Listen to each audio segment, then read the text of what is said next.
नमस्कार, आप देख रहे हैं नेशन स्टेशन न्यूज। आज की खबर सिर्फ 4 पुलिसकर्मियों की गिरफ्तारी की खबर नहीं है। आज सवाल उस वर्दी की साख पर है जिसे देखकर आम आदमी को सुरक्षा का भरोसा होना चाहिए। राजस्थान के सीकर से सामने आई खबर ने उत्तर प्रदेश पुलिस महकमे को असहज कर दिया है। आरोप है कि अयोध्या साइबर पुलिस में तैनात 4 पुलिसकर्मी एक केस खत्म करने के बदले 2,80,000 रुपए की रिश्वत लेने पहुंचे थे। लेकिन इस बार मामला थाने की चारदीवारी के भीतर दबा नहीं। एंटी करप्शन ब्यूरो ने कथित रिश्वतखोरी का पूरा खेल रंगे हाथों पकड़ लिया। सीकर में एंटी करप्शन ब्यूरो ने उत्तर प्रदेश पुलिस की 4 जवानों को कथित तौर पर 2,80,000 रुपए की रिश्वत लेते गिरफ्तार किया है। पकड़े गए पुलिसकर्मियों में sub inspector Yashwant Singh, constable Gaurav, constable Sohanlal और कांस्टेबल पवन त्रिपाठी शामिल बताए जा रहे हैं। चारों की तैनाती अयोध्या साइबर पुलिस में बताई गई है। आरोप है कि एक मामले को खत्म करने के एवज में रिश्वत की रकम तय की गई थी। सोचिए, जिन पुलिस से उम्मीद होती है कि वह शिकायतकर्ता की बात सुनेगी, जांच करेगी और कानून के मुताबिक कार्रवाई करेगी, अगर उसी पुलिस पर यह आरोप लगे कि केस खत्म करने की कीमत 2,80,000 रुपए तय की गई, तो ये सवाल सिर्फ इन 4 लोगों से नहीं बल्कि पूरी व्यवस्था से पूछा जाना चाहिए। वर्दी पहन लेने से कोई कानून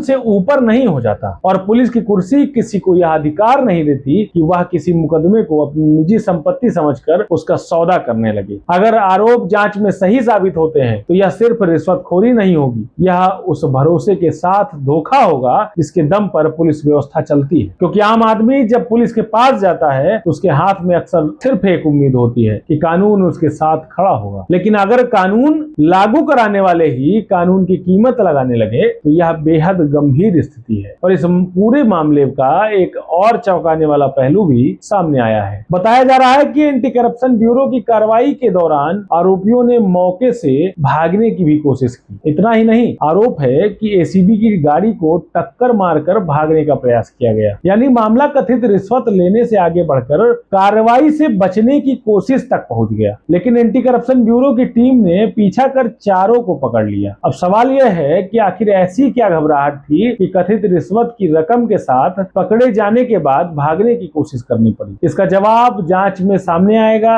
यह घटना कई गंभीर सवाल छोड़ती है। क्या किसी केस को खत्म करने के नाम पर वास्तव में इतनी बड़ी रकम मांगी गई थी? अगर हाँ, तो किसके इशारे पर? क्या यह पहली बार था या पहले भी इस तरह की कोई शिकायत सामने आई थी? क्या चारों पुलिसकर्मी व्यक्तिगत स्तर पर यह सब कर रहे थे या इसके पीछे कोई बड़ा नेटवर्क है? और सबसे बड़ा सवाल, क्या पुलिस विभाग अपने ही कर्मचारियों के खिलाफ उतनी ही सख्ती दिखाएगा जितनी आम नागरिक के खिलाफ कार्रवाई करते वक्त दिखाई जाती है? इन सवालों के जवाब जांच से ही मिलेंगे। यहाँ यह साफ करना भी जरूरी है कि गिरफ्तारी और आरोप अपने आप में दोष सिद्ध होने के बराबर नहीं है। मामले की जांच होगी, साक्ष्य सामने आएंगे और अदालत में पूरी कानूनी प्रक्रिया चलेगी। लेकिन अगर आरोप जांच में साबित होते हैं तो यह मामला बेहद गंभीर माना जाएगा। क्योंकि भ्रष्टाचार सिर्फ सरकारी खजाने को नुकसान नहीं पहुंचाता, भ्रष्टाचार जनता के भरोसे को लूटता है। और पुलिस विभाग में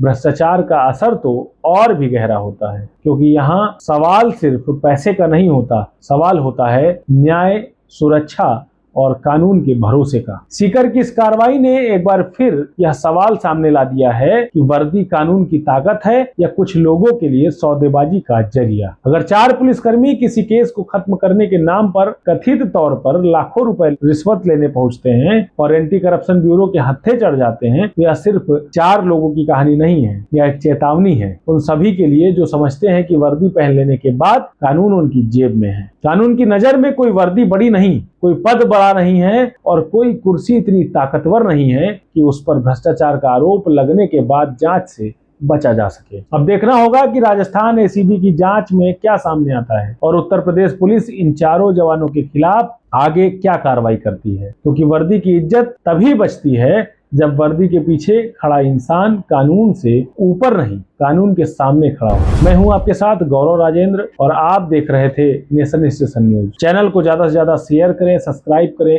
फॉलो जरूर करें, इससे लगातार आपको बेहद जागरूक मुद्दों से अवगत कराया जा सके। खबर वही जो सवाल खड़ा कर सके। नमस्कार, जय हिंद, जय भारत।